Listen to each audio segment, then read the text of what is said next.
Good morning everyone. Lifestyle Pesador আন এটি ভিডিঅ'লৈ আপোনালোক সকলোকে স্বাগতম জনালোঁ।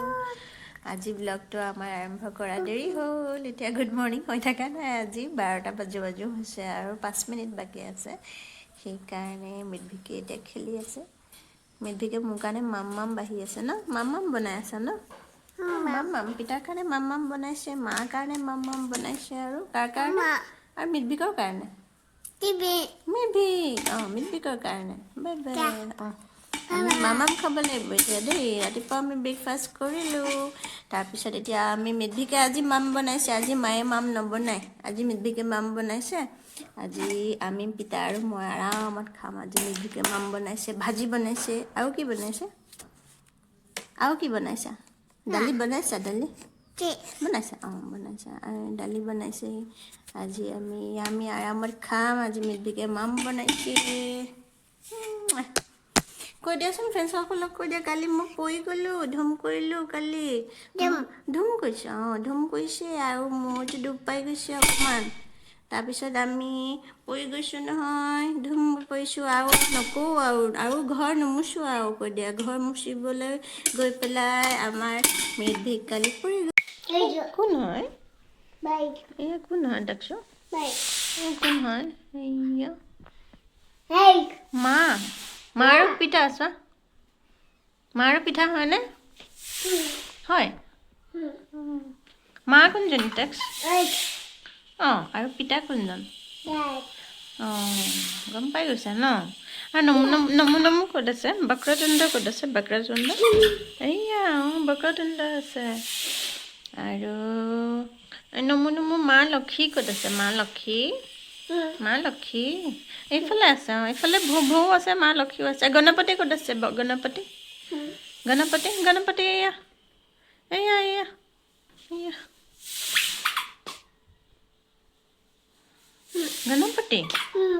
গণপতি কৃষ্ণ কৰি দিয়া। নমু কৰা, নমু গাজৰটো ক'ত গ'ল? গাজৰটো ক'ত পেলাই দিলা? খা, মই নতুন গাজৰ দিম, তলত পৰি গ'ল। কাক পেলাই দিম দেই, এয়া নাখায় আৰু মানুহ। ব'লা মই নতুন দিম ব'লা। আজি ব্লগটো আৰম্ভ কৰা দেৰি হৈ গ'ল, কাৰণ 12টা বাজিবৰে হ'ল আৰু 10 মিনিট 5 মিনিটমান আছে। হাজবেণ্ড ইফালে ওলাই গ'ল, মিডভিক ইফালে খেলি আছে। আৰু ইফালে আজি এখন বিয়া আছে, সেইকাৰণে আজি ভাত দুপৰীয়া নবনাওঁ, কাৰণ হাজবেণ্ড অহা দেৰি হ'ব। তেওঁ কৈছে মোৰ একেবাৰে যোৱা নহ'বগৈ, আৰু ৰাতিৰ ভাগত যদি মিলাব পাৰোঁ সোনকালে আহিম, তেতিয়া মই যামগৈ, যিহেতু বাণ থিয়েটাৰ হলতে আছে। সেইকাৰণে আৰু যদি দেৰি হয় যোৱা নহ'ব, সেইকাৰণে বহুত বেয়া হ'ব। যিহেতু তোমাৰ ফ্ৰেণ্ডৰ মোৰ বান্ধৱীৰ ভণ্টি চুইটিৰ বিয়া। বান্ধৱীগৰাকী আমি ক্লাছ 5ৰ পৰা একেলগে পঢ়া। বিয়াখনত নগ'লেও বেছি বেয়া হ'ব, আৰু ওচৰৰে হয়, আৰু এওঁলোকৰ লগতো সৰুৰে পৰাই ভাল। আৰু খুৰাই তাই টিউশ্যন কৰিছিলে ইংলিছৰ, সেইকাৰণে নগ'লে বহুত বেছি বেয়া হ'ব দুপৰীয়া সময়ত। সেইকাৰণে ময়ো মিডভিকক লৈ পেলাই যাম। সেইকাৰণে মিডভিকৰ লগত খেলি আছোঁ।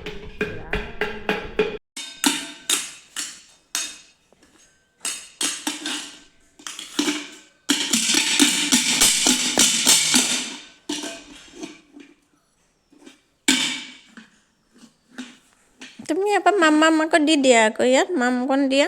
পিতাই খাব, মায়ে খাব, আৰু মায়ে খাব। মোক খুৱাই দিছা? খাইছোঁ দেই।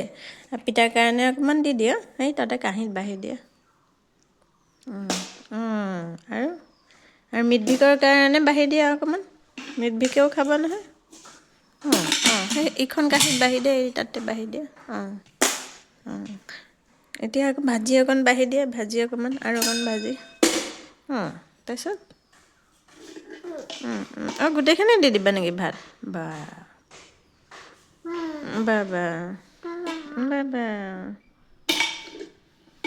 তুমি যে চোৱাচোন, তুমি যে পৰি গৈছিলা যে, তুমি ক'ত দুখ পাইছিলা তাকচোন?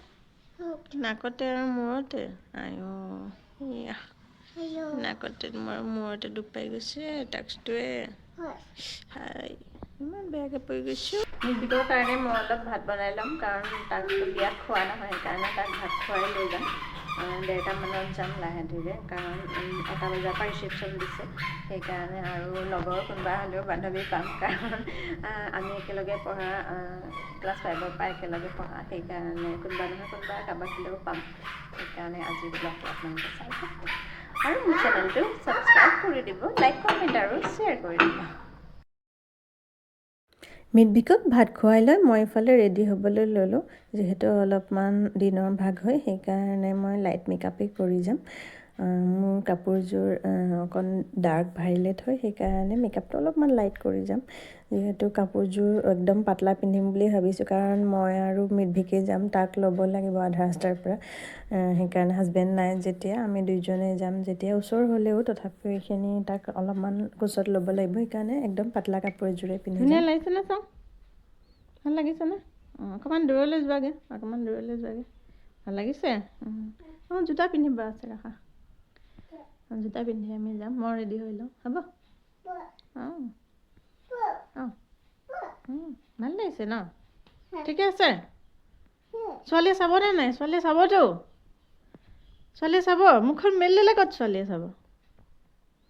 বাবা, ৰেডি ৰেডি ৰেডি।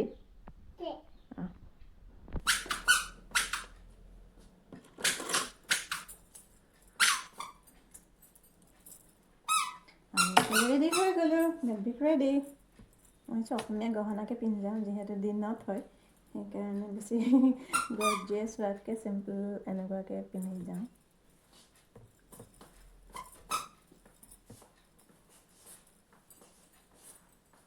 মিডভিকক ৰেডি কৰি দি মই ইফালে ৰেডি হৈছোঁ, যিহেতু 1:30 বাজি গ'ল আৰু গৈ পাওঁ মানে 2টা এনেও বাজিবগৈ, সেইকাৰণে সোনকালে লৰালৰি কৰিছোঁ। ইফালে ৰাস্তাটোও নতুনকৈ বনাই আছে, ৰাস্তাখিনি যাওঁতেও অলপমান সময় লাগিব, তাক কোচত লৈ যাওঁতে সেইকাৰণে ইফালে ৰেডি হৈ ল'লোঁ।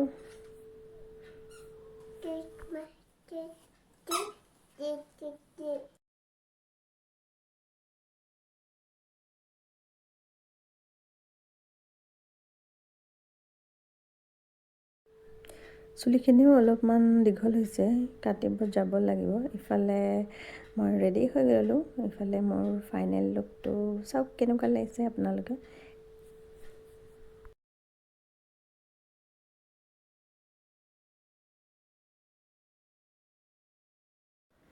মিডভিকে ক'ৰবাত ওলোৱাৰ সময়ত সদায় চায়ে থাকে মুখলৈ মেকআপ কৰিলে বা কাপোৰ ঠিক ঠাক কৰি পিন্ধিলে মেলিলে চায়ে থাকে। সি ক'ৰবাত ওলোৱাৰ সময়ত চাই খুবেই ভাল পায়, আকৌ মাজে মাজে নিজেও আইনাত চাই নিজকে ঠিক কৰি থাকে।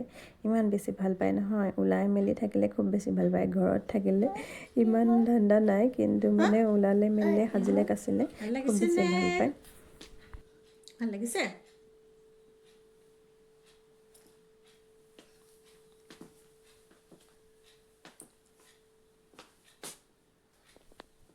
ব'লা আমি যাওঁ, ব'লা। সেইটো বটলটো থৈ দিয়া, টেবুলত বটলটো থোৱা। ব'লা, বটলটো থোৱা, আহা ব'লা। মই পাৰ্চ লৈ আছোঁ, তুমি ব'লা। চলো, হ'ব থিয়কৈ নথ'লে হ'ব, এনেই থৈ দিয়া। আহি থ'বা দিয়া, দেৰি হ'ব আহা। তাক চোৱা, এইয়া এতিয়া 2টা বাজিব হ'ল, 2টা বাজিব হ'ল। ব'লা যাওঁ, ব'লা। মই যাওঁ দেই, বাই বাই। ব'লা, থৈ সেইটো থৈ, বটল থৈ।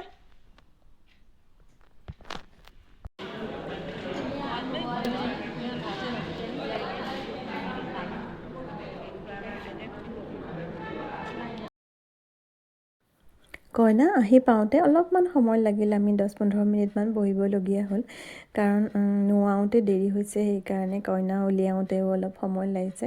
তাইক খুব বেছি ধুনীয়া লাগিছে, অকণমানি হয়, আমাতকৈ বহুত সৰু হয়, যিহেতু তেওঁলোকৰ এৰেঞ্জ মেৰেজ হয়, সেইকাৰণে চুইটিলে মোৰ শুভকামনা থাকিল তেওঁৰ বিবাহৰ কাৰণে, আৰু দুয়োজনে যেন ভৱিষ্যত জীৱন তেওঁলোকৰ সুখী হওক। আৰু আনহাতে মিডভিক মই যাওঁতে অলপমান ফটো উঠি গৈছিলোঁ, বিয়া যেতিয়াতো ফটো নুঠিলে নহ'ব, সেইকাৰণে তাত গৈও অলপমান ফটো উঠিলোঁ। আৰু মোৰ বান্ধৱী স্নেহাক লগ পালোঁ। স্নেহাক আমি বহুত দিনতে আমি লগ পোৱা, এয়া মোৰ বান্ধৱী হয় স্নেহা। তাইক আমি লগ পালোঁ, খুৰীও আহিছিলে, একেলগতে আমি দুয়োগৰাকী বহিলোঁ। মিডভিকে হাজবেণ্ডে যিহেতু বাহিৰতে খাব, সেইকাৰণে মোৰ আৰু বনোৱাৰ চিন্তা নাই, ঘৰলৈ গৈ অলপ ৰেষ্ট ল'লেই হ'ল। এই চাইকচোন, তাইক কি ধুনীয়া লাগিছে দেখিবৰ কাৰণে, আৰু ডেক'ৰেশ্যনো কি ধুনীয়া কৰিছে, খুবেই ধুনীয়া লাগিছে দেখিবৰ কাৰণে। মোৰ ওচৰৰ পৰা ফটো মৰা নহ'ল, কাৰণ মিডভিকো মোৰ ওচৰত আছিলে, ইফালে সিফালেকৈ আছিলে, সেইকাৰণে ওচৰত গৈ ফটো বা ভিডিঅ' ল'ব নোৱাৰিলোঁ। খুবেই ধুনীয়া লাগিছিলে। তাৰপিছত আমি ঘৰলৈ গুচি আহিলোঁ। বাকী আজিৰ ভিডিঅ'টো ইমানতেই সামৰোঁ। ধন্যবাদ বন্ধুসকল।